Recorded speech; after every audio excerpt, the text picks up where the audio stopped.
네, 특별한 탑5의 시장 요정 이혜린입니다.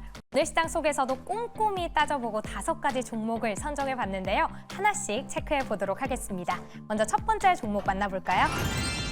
네, 삼양식품입니다. 우선 1.11% 하락을 했는데요. 불닭볶음면 열풍에 6월 달만 해도 72만 원 선을 돌파했었습니다. 하지만 지금은 50만 원 선도 채 깨진 모습인데요. 8월 수출도 부진했고 환율 이슈도 있었기 때문에 실적 악화에 대한 우려가 커지고 있습니다. 하지만 지금 미국의 수출의 경우에는 든든하고요. 그리고 또 중국도 국경절 등 앞으로 이벤트가 참 많기 때문에 기대를 해봐도 좋지 않을까라는 생각이 드는데요. 불닭의 매운맛 다시 상승으로 살펴볼 수 있을지 OX로 이야기 나눠보도록 하겠습니다. 그럼 두 번째 종목 함께 만나보시죠. 네, 한밀 반도체입니다. 역시나 2.7% 하락을 했는데요. 그동안 SK하이닉스의 TC 본더를 독점 공급했던 이 자리가 위협을 받고 있습니다. 바로 경쟁사의 행보 때문인데요. 우선 한화정밀기계의 경우에는 지난 6월부터 자체 개발한 TC 본더를 SK하이닉스에게 이제 납품을 시작했습니다. 네덜란드 기업도 납품을 위해서 이 개발을 돌입했다고 하는데요. 이렇게 독점 자리가 위협을 받는 상황에서 주가도 크게 하락하면서 현재 주가와 또 증권사의 목표 주가가 2배나 차이가 난다고 합니다. 과연 이 간극을 줄일 수 있을까요? 반도체에 대한 이야기 전망 들어보도록 할게요. 이어서 세 번째 종목 함께 만나보시죠. 네, 현대차입니다. 우선 3.7% 하락을 했는데요. 8월 달 자동차 판매량이 감소했다고 하죠. 하지만 그 안에서도 현대차의 전기차 판매량은 늘었습니다. 그래서 전기차 공포, 이 포비아를 이겨냈다라는 평가가 많은데요. 게다가 또 한 가지 매력, 주주환원도 기대 이상일 것이다라는 전망이 큽니다. 내년이면 배당금도 늘고 또 자사주도 매입한다는데 이렇게 주가는 크게 반응을 하지 못하고 있는데요. 왜 그런 건지 그리고 투자의 의견은 어떨지 OX로 이야기 나눠보도록 하겠습니다. 자, 그럼 네 번째 종목 만나보시죠. 네, HD 한국조선해양입니다. 오늘 이렇게 다 마이너스를 그린 모습인데요.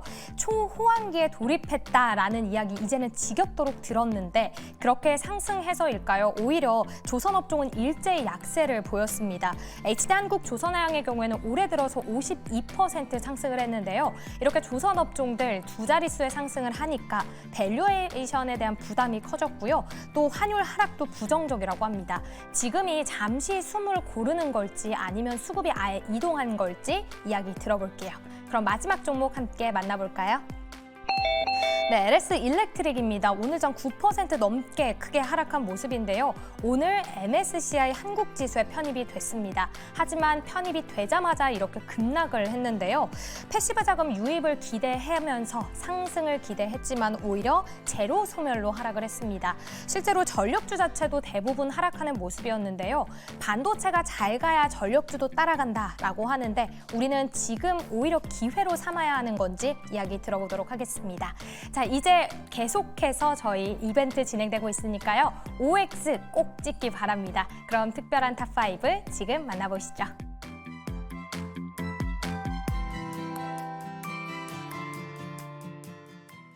네, 특별한 탑5 출발해 보도록 하겠습니다. 저희 특별한 탑5가 끝난 이후에는 특별한 포트 대결이 기다리고 있으니까요. 9월 달 첫 번째 편입 종목은 어떤 종목인지까지도 함께 보시면 좋을 것 같습니다. 그리고 저희 이벤트 진행 중에 있습니다. 오늘은 치킨 4마리가 기다리고 있는데요. 우리 제작진이 4마리를 열심히 튀기고 있는 중입니다. 오늘의 주인공이죠. 조범수 매니저의 얼굴과 함께 팻말을 들고 있는 사진을 샵 2034로 보내주시면 추첨을 통해서 4분께 치킨을 보내드리니까요. 많은 참여 부탁드리도록 하겠습니다. 그렇다면 특별한 탑5 본격적으로 가보도록 할게요. 각각의 5종목들 다시 한번 확인해 보도록 하겠습니다. 네, 오늘 이렇게 5종목이 준비되어 있습니다. 오늘은 다 마이너스 난 종목들이 보이는데요. 먼저 가장 첫 번째로는 삼양식품이 기다리고 있고요. 그 밑으로는 한미반도체, 현대차, HD 한국조선해양, 그리고 LS 일렉트릭 가보도록 하겠습니다. 어떻게 보면 지금 하락세 속에서 담을 수 있는 조정을 기회로 잡을 수 있는 종목 특집으로 해봐도 좋을 것 같네요. 먼저 첫 번째 삼양식품 가보도록 하겠습니다. 앞서 특이점에서 화장품 지금이 저가 매수 기회다라는 얘기를 계속해서 했었는데 그런 그런 관점이라면 지금 시점에서 식품주를 봐도 좋지 않을까라는 생각이 들었습니다. 삼양식품 수출도 굉장히 좋다고 하고요. 여전히 불닭볶음면에 대한 인기는 지속 중에 있다고 합니다. 그렇다면 수출 그리고 실제로 넘버도 찍히고 있는 삼양식품 50만 원 밑으로까지 내려갔습니다. 그렇다면 지금이 기회일까요? 세 분 OX 통해서 의견 들어보도록 하겠습니다. 팻말 준비해 주시고요. 하나, 둘, 셋. 세 분 모두 오를 들어주셨습니다. 조범수 매니저가 좀 깊게 고민을 한 것 같은데 그 이유가 따로 있을까요? 과연 이 삼양식품의 모멘텀은 모두가 다 알고 있잖아요. 뭐 해외 사업 추가적인 확장 아니면 추가적인 국가로 다른 해외 국가로 나갈 수 있다. 모두가 알고 있는 긍정적인 내용들이 겹쳐 있는데 사실상 식품주나 아니면 화장품주 이 두 개가 공통점이 뭐냐면은 이제 약 $1 원화의 약세 구간에 함께 올랐었던 종목이라는 겁니다. 네. 해외 수출 종목들이 상당히 유사한 점 그거예요. 그러다 보니까 삼양식품이 이런 본업의 가치 기업 대비해서 그런 추가적인 모멘텀을 가지고 있는 건 사실이지만 과연 이런 원화의 강세 구간에서 반등을 강하게 할 수 있을까라는 의문점이 좀 있어요. 그러다 보니까 최근에 지금 증시를 보시면은 원화가 특히나 외국인들의 수급이 유입에 크게 영향을 미치고 있는 모습은 별로 없습니다. 그렇기 때문에 원화와 관련된 부분만 생각해 본다면은 만약에 저는 상승이 나온다고 해도 과연 지난 전고점을 돌파할 수 있을까? 71만 원이거든요. 71만 원을 돌파할 수 있을까에 대해서 좀 의문점이 들기 때문에 좀 고민을 했어요. 그 부분에 대해서는 저는 좀 일단 X를 좀 드리고 네. 단기적인 모멘텀적인 반등은 좀 충분히 가능할 것 같습니다. 하반기에는 기대적인 실적이 나오기 때문에 그 부분은 가능하다 해서 O를 드렸고 다만 차트 보시면은 이 차트 같은 경우에는 지금 보시는 분들 어떤 분들이나 똑같은 생각할 것 같아요. 지금 갭 자리를 계속 아슬아슬하게 지켜주고 있거든요. 만약에 여기 지금 아일랜드 갭 패턴으로 무너지면은 이것도 굉장히 좀 끔찍해요. 차트가 일단 지지해줄 곳을 지지를 해주고 있습니다. 기술적인 자리에 좀 맞다 갔다고 보시면 될 것 같아요. 그래서 저는 지금 자리 특히나 최근에 형성된 저점이죠. 46만 9,500원 자리만 이탈하지 않는다면은 그래도 하반기 모멘텀이 살아있으니 해볼 만은 하다라고 O 드리도록 하겠습니다. 알겠습니다. 중장기적으로 보기보다는 지금 단기적으로는 접근해볼 만하다. 그리고 46만 9,500원이 지켜지는지 여부도 굉장히 중요할 것 같다라고 말씀을 해주셨는데요. 그럼 나머지 김병진 매니저 그리고 백인현 매니저님도 O를 들어주셨는데 혹시 단기가 아니라 중장기적으로도 봐도 좋다라고 생각하는 분 계십니까?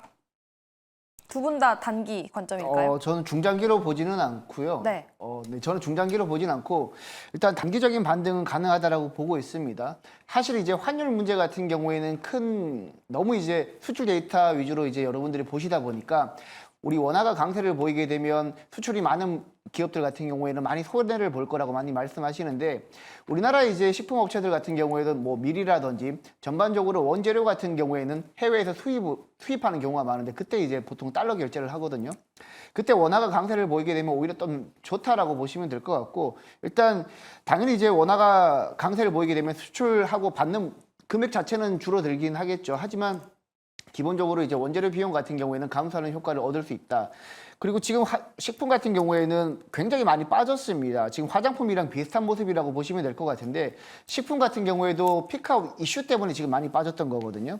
근데 충분히 많이 빠졌고 만약에 바이오랑 반도체가 추가적으로 빠진다라면 실적이 나오는 주도주 여러분들이 생각할 때 딱 화장품이랑 식품밖에 없습니다. 그리고 조선주 같은 경우에도 최근에 많이 빠졌기 때문에 매수 기회로 활용할 수도 있을 거고요. 일단 그런 측면에서 봤을 때는 단기적인 반등은 충분하다. 하지만 아직까지 투자자들 마음속에는 많은 두려움이 있기 때문에 중장기적으로 가기에는 추가적인 어떤 트리거가 있어야 된다고 보고 있기 때문에 지금은 단기적으로만 보시자라고 말씀드리겠습니다. 알겠습니다. 그러면 세 분 모두 O를 들어주셨으니까 진짜 OX로 딱 한 번만 여쭤볼게요. 세 분 비춰주시면 좋을 것 같고요. 내가 지금 시점에서 화장품이 더 좋을 것 같다. O. 아니다. 식품이 오히려 더 단기적으로는 좋을 것 같다. X 들어주시면 됩니다. 화장품은 O, 식품은 X입니다. 하나, 둘, 셋. 오. 세 분 모두 O를 들어주셨네요. 알겠습니다. 네네. 근데 삼양식품은 좀 이야기 드리고 싶은 게 네. 이 종목은 좀 예외라고 생각 들어요. 이 종목은 지금 사셔도 되겠다라고 생각이 드는 게 그래요? 네, 북미 시장에 지금 진출해서 주가가 이만큼 70만 원 한번 찍고 40만 원대까지 내려온 거잖아요. 네. 그쵸. 근데 남미 시장은요, 북미 시장보다 더 크거든요. 거기는 진출도 아직 안 했어요. 거기에 진출하기 시작하는데 영업이익률이 20%나 나오고 있고, 남미 시장 진출하면 과연 이게 매출이 줄어들까? 이런 것들 생각해 보면 삼양식품이 남미 시장을 염두를 해두고 캐파 증설을 하는 게 아닌가. 그래서 지금 당장은 주가가 좀 못 가지만 캐파 증설할 때쯤 돼서 주가가 좀 반등을 보이지 않을까. 다시 한번 70만 원을 재차 돌파하지 않을까 생각하고요.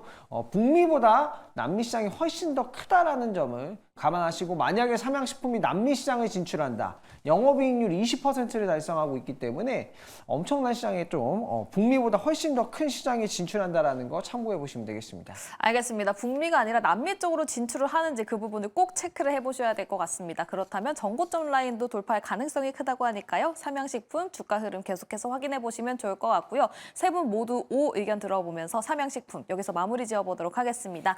다음은 두 번째 종목 가보도록 할게요. 다시 11만 원대로 내려온 한미반도체 이야기 해보도록 할게요. 반도체 관련주들이 모두 조정세를 보이면서 한미반도체도 다시 또 하락세를 보이는 중에 있고요. 거기에 플러스로 독점에 대한 그 메리트까지도 조금은 사라지는 추세입니다. 그럼에도 불구하고 한미반도체 단기적으로 좀 봐도 좋을지 굉장히 짧게 여쭤보도록 할게요. 그 추석 전까지 반도체 관련주를 담아도 된다 안 된다. OX로 한미반도체 대표적으로 말씀을 해주시면 좋을 것 같습니다. 자, 한미반도체를 비롯한 반도체도 추석 전까지 좋다 하면 O, 아니다 하면 X 들어주시면 될 것 같아요. 하나, 둘, 셋. 오늘 질문이 너무 어려워요. X, 세모, O. 의견이 다 갈렸네요. 먼저 김병진 매니저의 이야기 들어보도록 할게요. 네, 일단은 TC본도 관련돼서 뭐 굉장히 많은 논란들이 있잖아요. 하나정밀기계가 들어온다라는 논란들도 있습니다만, 이게 뭐 퀄 테스트 관련된 제품을 한 대 납품한 거지 아직 본격적으로 시장에 진입을 한 건 아니거든요. 경쟁자가 없다라는 뜻이고요. 한미반도체가 특허를 가지고 있기 때문에 하나정밀기계가 그 특허를 쓴다고 하면은 아마 판매가 못할 겁니다. 그래서 한미반도체가 지금 TC본도 관련된 특허를 다 가지고 있기 때문에 특허권이 인정이 되는 거거든요. 똑같은 방식으로는 TC본들을 못 만든다라고 보시면 될 거예요. 그래서 개발 기간이 굉장히 오래 걸릴 거라고 저는 이제 생각을 하고 있는 부분이고요.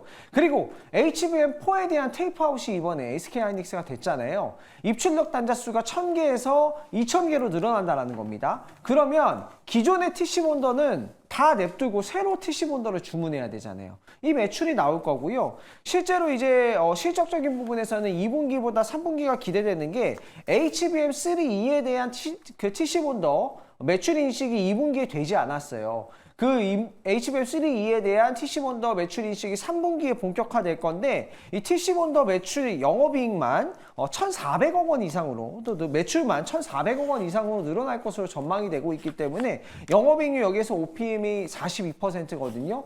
우리가 한미반도체가 최초에 20만 원 간다라고 얘기했을 때 영업이익 1,000억, 2,000억 나올까 했는데 지금 그 나오는 방향대로 나오고 있어요. 예, 이렇게 되면은 올해 영업이익 1,000억, 2,000억이 나옵니다. 이렇게 될 거기 때문에 주가 상승은 충분히 한 번 더 갈 수 있는 종목으로 보고 있습니다. 알겠습니다. 독점 체제 깨질 가능성은 아직까지는 좀 적어 보인다라는 이야기를 해주셨고요. 백인현 매니저님은 한미반도체 X 들어주셨습니다. 그 이유가 뭘까요?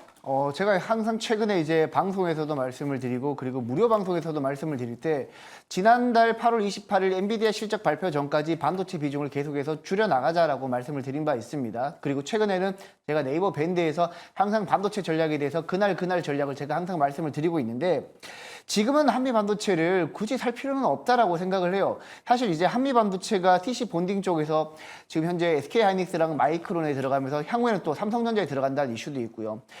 기술력이 좋고 향후에 비전이 좋은 거는 모두 다 알고 있습니다. 근데 마찬가지로 미국 쪽에 상장되어 있는 AI 반도체 대표적인 종목인 엔비디아 같은 경우에도 향후에 실적이 계속해서 좋을 거라는 것은 다 알고 있어요. 근데 중요한 부분은 엔비디아 같은 경우에도 2분기 실적 발표 이후에 약간 3분기, 4분기에 대한 실적 우려감 때문에 그날 실적 발표 당일 한 6%대 조정을 받았거든요. 이후에 이제 반등을 보였던 게 한 1% 정도 반등을 보였습니다. 일단 엔비디아가 추세적으로 다시 우상향 만약에 하게 된다라면 우리나라 반도체 관련 종목들도 다 같이 올라가겠죠. 하지만 지금 엔비디아 같은 경우에는 3분기랑 4분기 실적도 엄청나게 잘 나오겠지만, 하지만 우리 투자자들의 눈높이만큼 계속해서 충족시켜 줄 수 있을지 이 부분이 아직까지 의문이거든요. 그런 상태에서 전통적인 9월 조정장에서 굳이 한미 반도체를 지금 시점에서 매수할 필요가 있느냐? 저는 아니라고 보고 있고, 일단 만약에 9월달 한미 반도체도 충분히 조정을 받는다라면 뭐 제가 최근에 화장품 관련 종목들을 다시 좋다라고 말씀을 드리듯이 한미 반도체도 9월달 조정 이후에는 여러분들이 매수해도 되지 않느냐라고 저는 보고 있습니다. 알겠습니다. 오히려 9월 달에 조금 더 조정받을 가능성이 있기 때문에 조금 더 조정을 받았을 때 그때 들어가 보면 좋을 것 같다라는 얘기까지 들어봤습니다. 세 분 모두 각각의 의견 다르게 주셨고요. 한미반도체 계속해서 주가 흐름 확인해 보시면 좋을 것 같습니다. 다음에 세 번째 종목 가보도록 할게요. 현대차고요. 오늘 장에서 3.72% 하락하면서 마무리가 됐습니다. 일단 8월 달 수출이 좀 안 좋게 나왔지만요. 계속해서 뭐 전기차는 잘 팔리고 있다라는 코멘트까지 있었습니다. 그리고 9월 달에 살펴보면 밸류업에 대한 기대감은 여전히 지속될 것으로 보이는데요. 지금 시점에서 저가 매수해도 될지 확인해 보도록 하겠습니다. 세 분의 의견 바로 여쭤보도록 할게요. 자, 하나, 둘, 셋. X5 세모. 오 의견 들어볼까요? 조범수 매니저 긍정 들어주셨습니다. 일단 뭐 앞에서 한미 반도체 관련된 이야기가 저희가 많이 갈렸다시피 지금은 자금의 순환이 일어나는 구간이기 때문에 일단은 정부 자금이 추가적으로 편성되면서 추가적인 자금 유입이 생길 수 있는 부분에 굳이 안 할 이유는 없을 것 같아요. 현대차 관련해서 PBR 1까지 올라가면 41만 7천 원까지는 올라가야 된다라는 이야기가 있다시피 현대차의 주주환원 정책이 잘 이루어진다면은 긍정적인 영향은 있을 것으로 보입니다. 다만 제가 지난번에 이제 2011년도였나요? 이게 제가 갑자기 정확히 기억이 안 나요. 17에서 18년도 기억해요. 코스닥에서도 그때 밸류업 지수가 나왔었는데 그때 나오고 이후로부터 시장이 조정이 나왔었거든요. 그러다 보니까 연관성으로 혹시나 하는 마음은 있습니다. 그럼에도 불구하고 지금 현대차가 가져가고 있는 이점이 너무 좋아요. 하이브리드 시장에서 점유율, 기술력, 그리고 가격 경쟁력까지 지금 포함하고 있는 구간이기 때문에 저는 현대차가 그럼에도 불구하고 나쁘지는 않다. 우리나라 대기업들 중에서 현대, 기아, 현대차, 기아차도 지금 거의 조 단위로 그냥 훌쩍 넘어갔잖아요. 크게 성장하고 있는 기업이기 때문에 망설일 이유는 저는 굳이는 없을 것 같습니다. 다만 지금 상황에서는 좀 수급적인 모습의 좀 순환을 우리가 좀 기대를 해봐야 되는데 현대차 같은 경우에는 최근에 기관 쪽에서 많이 매도가 나옵니다. 이게 과연 밸류업 지수가 나온다고 하는데 기관에서 하는 게 이게 맞나? 라는 생각도 좀 들긴 하거든요. 외국계 쪽에서 아직 수급은 남아 있습니다. 외국계 보유지 분량이 아직 남아 있는 상황이기 때문에 단기적인 반등 모멘텀은 아직은 챙겨가봐도 괜찮다라고 말씀 전해드리겠습니다. 알겠습니다. 하이브리드 점유율도 괜찮고 가격 경쟁력도 있기 때문에 여기서 주주환원 정책만 잘 나와준다면 아직까지 상승할 여력이 남아 보인다. 오 의견 주셨고요. 백인현 매니저님은 X 들어주셨죠? 그 이유 들어볼까요? 일단 뭐 현대차 같은 경우에는 밸류업보다 뭐 밸류업으로 금융주들이 지난번에 상승했던 것처럼 그렇게 오를 거라고는 생각하지 않습니다. 하지만 현대차 같은 경우에는 밸류업으로 볼 게 아니라 기준금리를 미국이 본격적으로 인하하게 될 경우에는 미국 소비자들이 차량을 얼마나만큼 과거 대비 많이 사줄 수 있을지 거기 데이터에 초점을 맞춰야 된다고 저는 보고 있기 때문에 일단 현대차는 밸류업만으로는 보지 말자라고 말씀을 드리겠습니다. 알겠습니다. 밸류업만 기대해서 들어가 보기에는 다소 어려움이 있을 것 같다. 현대차 이야기 짚어봤습니다. 다음은 네 번째 종목 가보도록 할게요. HD 한국조선해양이고요. 오늘 장에서 6% 가까이 빠졌습니다. 뭐 실적이 좋다, 수주가 좋다, 슈퍼사이클이다 하면서 조선주가 올라갔었는데 오늘은 일제히 약세를 보였습니다. 지금 시점에서 들어가 봐도 좋을지 세 분께 OX로 의견 여쭤보도록 할게요. 자, 세 분 준비해 주시고요. 하나, 둘, 셋. 이번에는 세 분 모두 오를 들어주셨습니다. 김병진 매니저 의견 들어보도록 할게요. 네, 일단은 뭐 신조선가가 굉장히 좋았을 때 수주받았던 물량들이 매출 인식이 아직 안 됐기 때문에 막상 또 3분기에 실적 발표 시즌이 되면은 그때쯤 돼서는 다시 반등을 보일 수 있지 않을까 이런 부분이고요. 2분기 때도 뭐 실적 발표 시즌 때 그때쯤 맞춰서 주가가 올랐기 때문에 지금은 이제 주가가 좀 눌려졌다가 실적 발표 시즌이 조금씩 더 다가오면 9월 달에 이제 조정 국면 마무리가 되면 다시 한번 주가가 오르지 않을까 그렇게 보고 있는 종목이라서 저는 이제 적정 주가를 봤을 때 지금 18만 원대인데 뭐 20만 원 이상 추가적으로 상승할 수 있는 종목으로 보고 있고요. 증권사 이제 컨센서스 같은 경우에도 HD 한국조선해양 같은 경우에는 목표 주가가 30만 원대이기 때문에 18만 원대 미만은 좀 저렴한 구간대가 아닌가 이렇게 보고 있습니다. 네, 알겠습니다. 20만 원까지도 갈 수 있는 종목이다. 오히려 3분기 실적 발표가 되면 그때 다시 또 크게 상승할 가능성이 크다고 합니다. 그렇기 때문에 주가 흐름 확인해 보시면서 분할 매수 관점으로 접근해 보셔도 좋을 것 같고요. HD 한국조선해양 이야기 여기까지 해보도록 할게요. 다음은 마지막 종목 가보도록 하겠습니다. 오늘 MSCI 편입이 된다 하면서 호재로 작용할 줄 알았던 LS 일렉트릭 전반적인 전선 관련주들도 하락세를 보였고요. LS 일렉트릭은 9.11% 하락하면서 마무리가 됐습니다. 그렇다면 지금 전력 설비주 그중에서도 LS 일렉트릭 들어가봐도 좋을지 세 분께 OX 통해서 알아봐야 되겠죠? 세 분 팻말 준비해 주시고요. 하나, 둘, 셋 하면 들어주시면 됩니다. 하나, 둘, 셋. 이번에 OXO 백일현 매니저 긍정적인 이야기 들어볼까요? 일단 기본적으로 이제 전력 인프라 관련 종목들은 북미 시장에서 최근에 노후화 때문에 북미 시장 전력 인프라 노후화 때문에 우리나라 업체들이 수주가 늘어나면서 주가가 올랐는데 지금 빠지는 이유 같은 경우에는 전력 인프라 전반적으로 AI 산업 버블론 때문입니다. 지금 자꾸 반도체랑 엮어서 전력 인프라 관련 종목들이 조정을 받고 있긴 한데 사실 전혀 완전 무관하지는 않지만 그래도 지금 현재 수주받았던 물량이라든지 향후에 나올 실적에 대해서는 영향을 미치는 것은 거의 미미하다라고 저는 보고 있고요. 그리고 LS 일렉트릭 같은 경우에는 지금 MSCI 편입 이후에 지금 빠졌는데 오히려 지금 보통 일반적으로 MSCI 편입 이전에는 기대감 때문에 많이 오르고 막상 편입하게 되면 빠집니다. 하지만 향후의 실적이 계속해서 LS 일렉트릭의 경쟁력을 증명해 준다라면 저는 지금부터 다시 매수해도 된다라고 저는 보고 있습니다. 알겠습니다. 수주 모멘텀은 계속 이어질 것으로 보이기 때문에 여전히 긍정적이다. LS 일렉트릭 긍정적인 이야기 들어봤고요. 다음은 조범수 매니저 X 들어주셨죠? 그 이유가 뭘까요? 아까 한미반도체 할 때는 좀 중립을 들면서 고민을 했잖아요. 네. 그 부분에 좀 연관성이 깊습니다. 그러니까 반도체가 안 되면은 전선도 안 돼요. 그걸 좀 생각을 해야 돼요. 특히나 반도체주도 지금 보시면 그래서 다음 당장 실적 모멘텀 안 좋나요? 좋잖아요. 근데 빠지잖아요. 근데 이게 전선주도 연관성이 높다는 겁니다. 대표적인 원자재 쪽으로 이제 연결지을 수 있는 게 구리가 되겠죠. 구리 같은 경우에 이번에 반도체들 상승 사이클에서 전력 투자가 필요하다 하면서 굉장히 포모 현상을 보면서 강하게 올라갔었단 말이에요.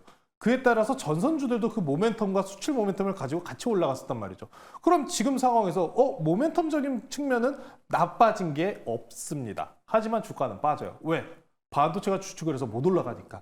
이게 지금 시장의 평가입니다. 그렇기 때문에 반도체가 올라가야지만 전선주들도 올라갈 수 있을 것 같습니다. 근데 예외적으로 올라가는 경우 수가 하나 있긴 있어요. 우크라이나 재건. 우크라이나 재건 테마로 전선주들이 움직였었던 적이 있죠. 하지만 그쪽 섹터들 같은 경우에 시총이 대부분 작거나 우크라이나에 이력을 보유한 회사들이 움직였었던 이력이 있기 때문에 지금 일단은 반도체를 좀 중립을 들였던 것만큼 일단 반도체에 대한 반등을 먼저 확인하고 구리와 같은 원자재까지 함께 동시에 반등이 나온다면은 그때 봐도 늦지 않는다. 좋은 거는 맞는 사실이니까요.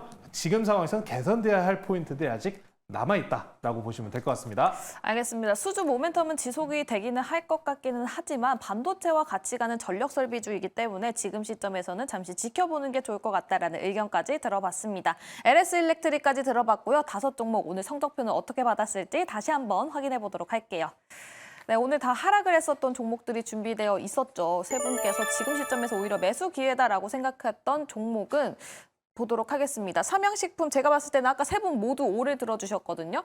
네, 삼양식품은 세 분 모두에게 O 의견을 들어봤고요. 한미반도체는 X 세모 O, 그리고 현대차는 엑소 O 세모였고요. HD 한국조선해양도 세 분 모두에게 긍정적인 평가를 받아봤습니다. 그리고 LS 일렉트릭은 두 분에게만 O를 받아보면서 특별한 탑5 여기서 마무리 지어보도록 할게요. 그렇다면 지난달 8월 달에는 성적표를 어떻게 받았을지 특별한 포트 대결 8월 달 것도 확인해 봐야 되겠죠. 이혜린 아나운서와 함께 상황 알아보도록 하겠습니다.